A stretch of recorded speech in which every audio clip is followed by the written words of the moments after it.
તો મિત્રો રામ નામનું લેખન કરીએ છીએ, રામ નામ લખીએ છીએ, રામ નામ જપ કરીએ છીએ, લાખો રામ નામ, કરોડો રામ નામ, હજારો રામ નામ, છતાં પણ એનું ફળ કેમ નથી મળતું, છતાં પણ એનું રિઝલ્ટ કેમ નથી દેખાતું? તો એની પાછળના મિત્રો ઘણા બધા કારણો છે, બરાબર.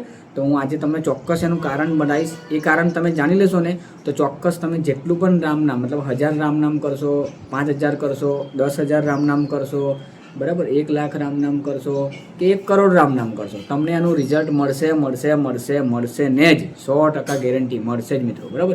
તો હું તમને બતાવીશ કે તમે આ વસ્તુનું પાલન તમે નથી કરતા હોય, આ વસ્તુ તમે કોઈક તોડતા હશે, આ વસ્તુમાં કંઈ તમે ભૂલ કરતા હશે, બરાબર. તો બધી જ માહિતી તમને આ વિડીયોની અંદર મળવાની છે મિત્રો. અને વિડીયો થોડો લાંબો થઈ જશે પણ આપણા વિડીયોની અંદર બન્યા રહેજો મિત્રો, બરાબર. તમને પૂરેપૂરી જાણકારી મળી જશે. અને પહેલી વાર આપણી યુટ્યુબ ચેનલમાં આવ્યા હોય તો સબસ્ક્રાઈબ કરી દેજો. અને આ ઉપયોગી વિડીયો આપણા દરેક રામ નામના ભક્ત, દરેક મેરડીના ભક્ત, જે પણ આપણા ભક્ત હોય દરેકને આપણે શેર કરી દેજો મિત્રો. શેર કરવાથી ઘણા બધા લોકોનું જીવન બદલાઈ જાય છે મિત્રો. તો શેર કરવાનું ભૂલશો નહીં. માતાજી રામ ભગવાન તમારી બધી મનોકામના પૂરી કરશે મિત્રો. તો શેર ચોક્કસ કરી દેજો અને સબસ્ક્રાઈબ કરી દેજો. અને કોમેન્ટની અંદર તમારે રામ રામ જરૂરથી લખી દેજો.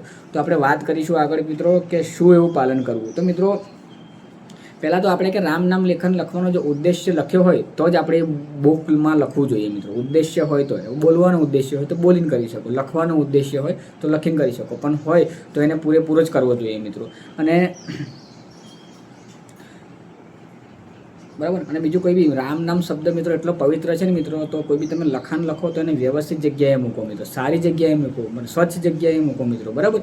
કોઈ એવી આડી અવળી જગ્યાએ ના મૂકો મિત્રો, સારી જગ્યાએ મૂકો. અને રામ નામ લેખન તમે ચાલુ કરો તો કંકુના 5 ચાલ્લા કરો મિત્રો, બરાબર. આપણી કુળદેવીનું નામ લખો, શ્રી ગણેશાય નમો લખો, બરાબર. ગુરુ માતાનું નામ પણ લખી શકીએ છીએ આપણે, જે પણ આપણા ગુરુ હોય, બરાબર, એમનું પણ નામ લખી શકીએ. તો એ રીતે ફરી સ્ટાર્ટ કરો તમે. અને સારી સ્વચ્છ ચોખ્ખી જગ્યાએ મૂકો, પવિત્ર જગ્યાએ મૂકો. રામનું નામ બહુ પવિત્ર છે મિત્રો, બરાબર. તો ગંદી જગ્યાએ, આડી અવળી જગ્યાએ મિત્રો ના મૂકશો. પછી બીજું કે ઘણી બધી જગ્યાએ આપણે રામ નામ લખતા હોય છે, છતાં પણ આપણીથી ઘણા બધા લોકોના અપમાન થઈ જતા હોય છે મિત્રો, બરાબર. જેમ કે સંતો અને મહાપુરુષોની નિંદા કરવી, બરાબર. આપણે કે કોઈ મોટા સંત હોય, કોઈ ગુરુજી હોય, કોઈ ભગવાન હોય, કોઈ બીજી ધર્મ હોય, એનું આપણે નિંદા કરતા હોય એના, તો નિંદા કરીએ તો પણ અપરાધ ગણાય. તો આપણું રામ નામનું ફળ એના રીતે પણ નામ લખ્યું હોય છે મિત્રો.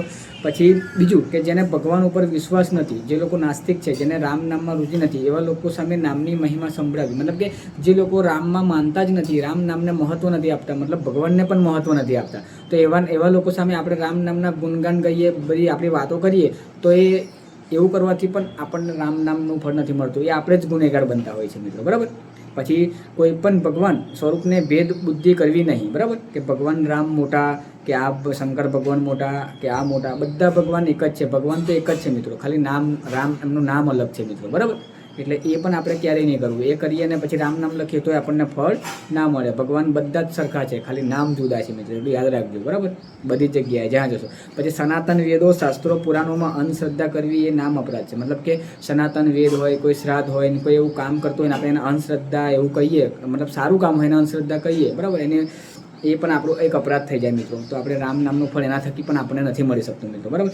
નામ જપતા બીજા તથા અન્ય પરોપકાર, કુળ દેવતાના પૂજા પાઠના કર્તવ્યનો ત્યાગ કરો. મતલબ રામ નામ કરતાં કરતાં આપણે બીજા ભગવાનને પણ ભૂલી જઈએ. મતલબ આપણે ડેલી આપણે કુળદેવી માતાને યાદ કરતા હોય, બરાબર, ગુરુ માતાને યાદ કરતા હોય, ગમે તેને યાદ કરતા હોય, અને પછી રામ નામ કરીને એ ભગવાનને આપણે કે આ મારા રામ એકલા જ, આ નહીં, તો એ બી આપણું એક અપરાધ થાય મિત્રો. તો જેને માનતા હોય એ તમે માનો જ, અને સાથે સાથે રામ નામ પણ કરો મિત્રો, તો એ પણ જરૂરી છે મિત્રો, બરાબર. અને જેના કારણે ભગવાન દેવી શક્તિ ઉપર શ્રદ્ધા અને વિશ્વાસ થયો છે તેની નિંદા કરવી એ નામ અપરાધ છે, બરાબર. જેના કારણે વિશ્વાસ થયો છે એમની પણ નિંદા કરવી એ મિત્રો એક જાતનો અપરાધ છે મિત્રો. માતા પિતાનો અપમાન નહીં કરવું, માતા પિતાની સેવા કરવી, ગુરુની સેવા કરવી, બરાબર. આપણે માતા પિતાને ના રાખીએ અને પછી હજારો લાખો કરોડો રામ નામ લખીએ તો કશું કામનું નહીં મિત્રો, બરાબર. માતા પિતા તો પહેલાં આપણા ભગવાન છે મિત્રો, ગુરુજી પણ આપણા ભગવાન છે, બરાબર. તો એમનું પણ અપમાન કરીએ તો એ એક રામ નામ લખવાથી એના રીતે પણ આપણને ફળ નથી મળતું મિત્રો. પછી બીજું મિત્રો, રામ નામ અર્થવાદ અને તર્ક બુદ્ધિ વાપરી, જેમ કે ખાલી નામ જપ કરે થોડી કલ્યાણ થઈ શકે, આવો ભ્રમ કરવો એ અપરાધ છે. મતલબ કે આવું બધું આપણે લખીએ ને પછી કે શું થાય ના થાય, શંકા નિંદા બધું કરીએ તો પણ કદાચ એ ના ફળ મળી શકે મિત્રો એનું, બરાબર. પછી નિશ્ચિત આચરણ કરવું, બરાબર. નિશ્ચિત આચરણ કરવું એટલે કે જેમ કે પહેલાં પાપ કરી પછી પુણ્ય અને નામ જપ સહારે પાપનો નાશ કરવાની ભાવના રાખી. મતલબ કે મેં બહુ પાપ કર્યા એટલે હું આવું કરું, એવી બધી ભાવના રાખવાની, દિલથી, મનથી, તનથી લખવાનું રામ નામ, બરાબર. તો એના લીધે પણ થોડી ટાઈમ રામ નામનો ફળ મળવાનો ટાઈમ લાગતો હોય છે મિત્રો, બરાબર. પછી જો બીજું છે મિત્રો, નામની મહિમાને બીજા અન્ય કોઈ પાપ નષ્ટના ઉપાય સાથે સરખાવવું. જેમ કે દાન પુણ્ય અને સેવા કરીએ છીએ તો નામ જપ કરવાની શું જરૂર, મતલબ કે આપણે પશુ પક્ષીઓને દાન કરીએ, કોઈ ગરીબને દાન કરીએ, બધાને ખડે પછી આપણે તોય પછી કહીએ કે આવું આ કરીએ છીએ તો રામ નામની શું જરૂર છે, તોય આપણને એ અપરાધ લાગે મિત્રો. ભલે ના કરીએ પણ એવું બોલીએ ના તો બહુ સારું મિત્રો, તો પણ આપણને રામ નામનું ફળ નથી મળતું મિત્રો, બરાબર. પછી નિર્બલ મનુષ્ય અને અબોલા જીવજંતુ પર ક્રૂરતા અને અત્યાચાર કરવો, મતલબ કે આપણે રામ નામ લખતા હોય ને પછી કૂતરાઓના બરોબર દંડા મારીએ, બરાબર, ક્રૂરતા કરીએ અબોલા જીવજંતુ ઉપર ગમે તે રીતે, બરાબર. આ કીડીઓ આપણે ઘરમાં નીકળે તો ચોક મારી નાખતા હોય છે, બીજા બધા ઘણા બધા રસ્તા હોય છે પણ એ અપનાવતા નથી આપણે, બરાબર. એનાથી જે અમુક રસ્તા એવા છે કે મરે પણ ના અને ભાગી પણ જાય, એવું બી કરતા હોય તો સારું, પણ આપણે ડાયરેક્ટ એને આ રીતે મારી નાખવાનું મતલબ કરીએ, મારવાનું કાં તો મારી નાખવાનું, તો પણ મિત્રો એ અપરાધ કહેવાય મિત્રો, બરાબર. તો એના લીધે પણ નથી પડતો. આ બધા નિયમો ખાસ ધ્યાન રાખજો મિત્રો. અને બીજું એક મસ્ત વાક્ય લખ્યું છે મિત્રો, શિયા રામમય સબ જગ જાની, કરું પ્રણામ જોરે જોગ પાની, રામ રામ રામ, બરાબર. પછી લાસ્ટમાં એક કહીશ મિત્રો કે રામ के नाम का जाप करने से इतने पाप नष्ट हो सकते हैं जितने पाप इस संसार में है ही નહીં, મતલબ આ કોઈ એવા પાપ આ દુનિયામાં છે જ નહીં જો રામ નામ કરવાથી નાશ ના થાય. પણ આ બધી વાતોનું પાલન રાખો તો મિત્રો, બરાબર. તો આ ખાસ પાલન રાખજો. અને આ જે પાલન કરવાની જે વાત શીખવાડી હોય મિત્રો, તો બધો આ શ્રેય જાય છે આપણી બારેજા ધામવાળી ખોખાર મેલડી રામવાળી બહુચર મેલડીને મિત્રો. તો આ માળીએ આપણને શીખવાડ્યું કે આ વાતનું પાલન કરો, બરાબર. મેં પણ આ મારી ગુરુ માતાનું પાલન કર્યું અને તમને આ વિડીયોના માધ્યમથી એમના સંદેશનું તમને બતાવી રહ્યો છું કે આ માળીએ સંદેશ બતાવ્યો છે ચોપડીની અંદર. જો મિત્રો આખું આ વાક્ય છે, બરાબર. ચોપડીની અંદર જે લોકો જોડે રામ નામની ચોપડી હશે એની અંદર લખેલું છે, આ વાંચજો. આ વાંચ્યા પછી આ કરજો મિત્રો, તો 100% તમને ફળ મળશે મિત્રો, બરાબર. તો આપણી આ બારેજાવાળી ખૂંખાર મેલડી રામવાળી મેલડી આપણને શીખવાડ્યું છે મિત્રો, બરાબર, કે આ રીતે આપણે રામ નામ કરીએ તો એનું ફળ ચોક્કસ મળે જ, બરાબર. તો આ રીતે મિત્રો પાલન કરજો, બરાબર. રામ નામ લખવાથી મિત્રો ઘણું બધું કામ થઈ જાય. કે ઇમ્પોસિબલ નથિંગ ઇઝ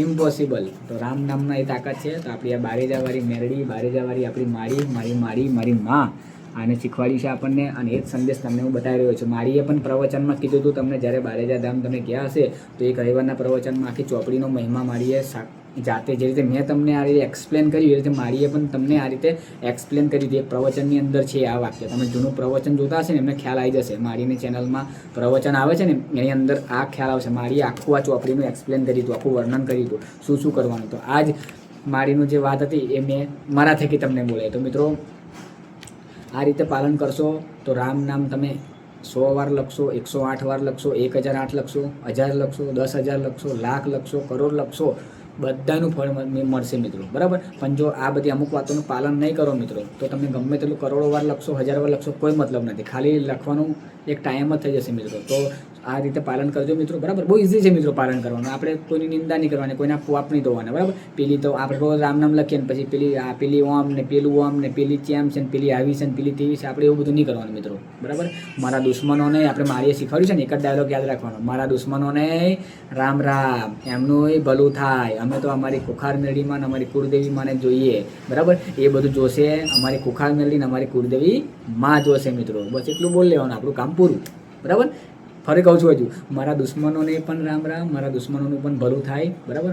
અમે તો અમારી ખોખાર મેલડી ગુરુ માતા અને મારી કુળદેવી માને જોઈએ, જોશે તો અમારી ગુરુમાં ખોખાર મેલડીમાં અને કુળદેવી માં જોશે. બસ એટલું બોલ લો. મને હુકા ખોટી નિંદા કરવાની, હુકા ખોટા પાપ ધોવાના. પ્રેમાનંદ મહારાજે પણ કીધું છે ને કે આપણે કોઈના પાપ ધોઈએ તો આપણે એના આપણે પાપ ધોઈ રહ્યા છે, મતલબ એની નિંદા કરી. જો કોઈની વાતો કરીએ, નિંદા કરીએ તો એના જ પાપ ધોવાય મિત્રો.